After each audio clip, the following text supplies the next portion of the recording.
Wishing all a very happy Eid. आप सब लोगों को बहुत बहुत ईद मुबारक। एंड टेक केयर, ख्याल रखें आप अपना, एंड बी गुड, सेफ रहें। एंड 1 2 3 ईद मुबारक। अस्सलाम वालेकुम, आप सबको बहुत बहुत बहुत ईद मुबारक हो, और मैं दुआ करूँगा कि आप सबकी सारी तमन्नाएं इस ईद पूरी हों। अस्सलाम वालेकुम, सभी को बहुत बहुत ईद की मुबारकबाद। ये रमज़ान का महीना बड़ा सिंपल था, ईद भी बड़ी सिंपल है। ईद मुबारक आप सभी को। ईद मुबारक सबको, दिल से दुआ। दिल से दुआ। अस्सलाम वालेकुम वरहमतुल्लाहि वबरकातुहू। आप सभी को ईद मुबारक। आप सभी को मेरी तरफ से चांद मुबारक और रमज़ान का ये पाक महीना बहुत बहुत मुबारक। अस्सलाम वालेकुम, आप सभी को मेरी तरफ से ईद की बहुत बहुत मुबारकबाद। बहुत सारी ईदी जमा कीजिए और अल्लाह आपको बहुत सारी खुशियों से नवाजे। हेलो, आपको और आपकी पूरी फैमिली को मेरी तरफ से ईद मुबारक। ढेर सारा प्यार, ढेर सारी खुशियाँ, ढेर सारी अनलिमिटेड बिरयानी और बहुत सारा यमी यमी शीर कुरमा।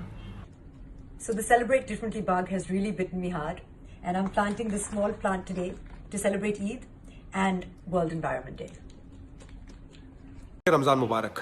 बहुत लोग बात कर रहे हैं कि जो रमज़ान का महीना है ये बहुत मुश्किल से गुजरने वाला है, रब की तरफ से एग्ज़ाम है। ये एग्ज़ाम नहीं है मेरे भाई, मौका है।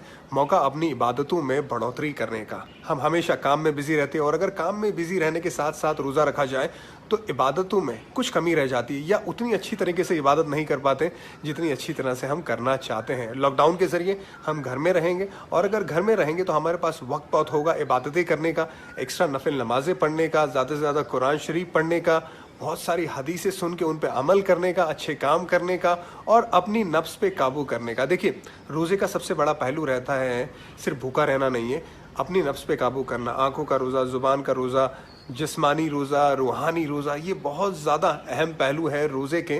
तो अगर घर में रहेंगे तो ये सब करना बहुत आसान हो जाएगा, और ज़्यादा से ज़्यादा बेहतर तरीके से इबादत कर पाएंगे। मुझे नहीं लगता इससे बेहतर न रमज़ान कभी आया है न कभी आएगा। उस सोच के साथ हम रोज़ा रखेंगे इस महीने, बहुत आसानी से और बहुत बेहतर तरीके। चांद मुबारक, रमज़ान मुबारक। परवरदिगार हम सबको इबादत करने की तौफीक अदा करे, आमीन आमीन। दोस्तों, एक थॉट है, हर नमाज में, हर इबादत में, रमज़ान में हम अपने खुद के लिए कुछ ना कुछ ज़रूर मांगते हैं। मांगते कि नहीं मांगते? मांगते हैं ना। तो क्यों ना इस रमज़ान में हम अपने खुद के लिए कुछ ना मांगकर सिर्फ और सिर्फ अपने माँ बाप के लिए, अपने घर वालों के लिए, दोस्तों के लिए, रिश्तेदारों के लिए, पड़ोसियों के लिए, देश के लोगों के लिए, दुनिया के लोगों के लिए, उनकी सलामती, तंदुरुस्ती और खुशहाली की दुआ मांगे। ट्राई करने में क्या है? फिर देखो, बिना मांगे वो कैसे दे देता है। और हाँ, हर नमाज में, हर इबादत में ये मनुष्य कोरोना वायरस से छुटकारा पाने की दुआ जरूर करना। और ये इबादत, नमाज सिर्फ और सिर्फ अपने घर में बैठकर करना, प्लीज। ओके, ईद में बात करते हैं। रमजान मुबारक। तकब्बल्लाहु मिन्ना व मिनकुम सालिहुल अमाल। ये रात हमारे लिए बहुत बहुत फजीलत की रात है। आज की रात हमारे लिए, इसे लैलतुल जायज़ा भी कहते हैं, जिसे कहते हैं इनाम की रात। तो इस रात हमें नियत करके 2 रकात नफिल पढ़नी है, हाजत और तौबा की एक साथ नियत करके। तो आप पहले सना पढ़ोगे, अलहम्दु पढ़ोगे और सूरा काफिरून पढ़ोगे।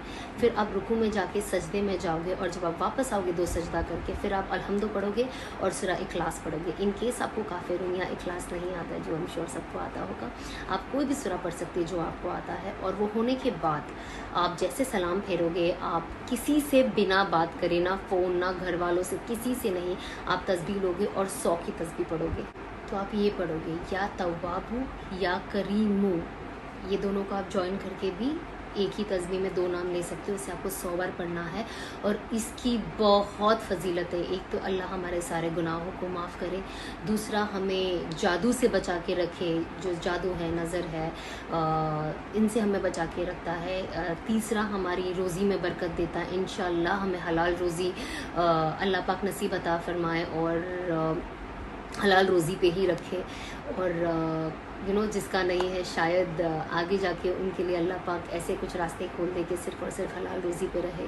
और चौथा, जिनकी औलाद नहीं है, बहुत सारे बे औलाद हैं और औलाद की ख्वाहिश रखते हैं, तो अल्लाह पाक उनकी गोदे भर दे, उन्हें एक अच्छा नेक औलाद दे आगे के लिए, और जिनकी शादियां नहीं हुई हैं, जिनको अभी तक अपने जोड़े नहीं मिले, अल्लाह पाक उन्हें नेक जोड़ों से उन्हें मिला दे। तो बस आप ये करिए, ये नियत करिए और सबके लिए दुआ कीजिए। अस्सलाम वालेकुम। उम्मीद है आप सबके रोजे बहुत अच्छे से गुजरे होंगे, फैमिली के साथ सुकून से गुजरे होंगे। अब वक्त आया है ईद का, जो रब की तरफ से गिफ्ट रहती है। लॉकडाउन का जमाना है, कोरोना वायरस का जमाना है, भीड़ इकट्ठा करने को मना किया गया है, तो आप ईद की नमाज घर में पढ़ सकते हैं। ये बहुत ही एक्स्ट्रा ऑर्डिनरी सर्कमस्टांसिस है इस वजह से, लेकिन आप ईद की नमाज ना छोड़ें और घर में पढ़ें।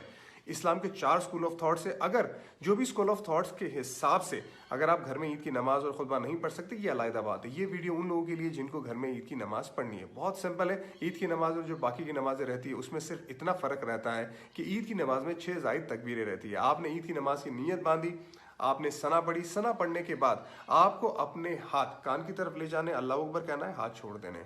कान की तरफ ले जाना है, अल्लाह अकबर कहना है, हाथ छोड़ देने। कान की तरफ ले जाना है, अल्लाह अकबर कहना है, और फिर आप अपने हाथ बांध दीजिए। और उसके बाद अलहम्दुलिल्लाह की सूरत पढ़े, एक और सूरह पढ़ के रुकू में जाए। रुकू में जाने के बाद जिस तरह से आप सजदे में जाते हैं, जिस तरह से पहली रकात खत्म करते हैं, बिल्कुल उसी तरह से खत्म करें। उसके बाद जब आप दूसरी रकात में खड़े हो जाते तो पहले से ही आप अपने हाथ बांध देंगे। अलहम्दुलिल्लाह की सूरह पढ़ेंगे, उसके बाद दूसरी सूरह पढ़ेंगे, चाहे वो कुल की सूरह क्यों ना आती हो। उसके बाद आप अपने हाथ कान की तरफ ले जाके अल्लाह अकबर कहेंगे, हाथ छोड़ देंगे, अल्लाह अकबर कहेंगे, हाथ छोड़ देंगे, अल्लाह अकबर कहेंगे, हाथ छोड़ देंगे।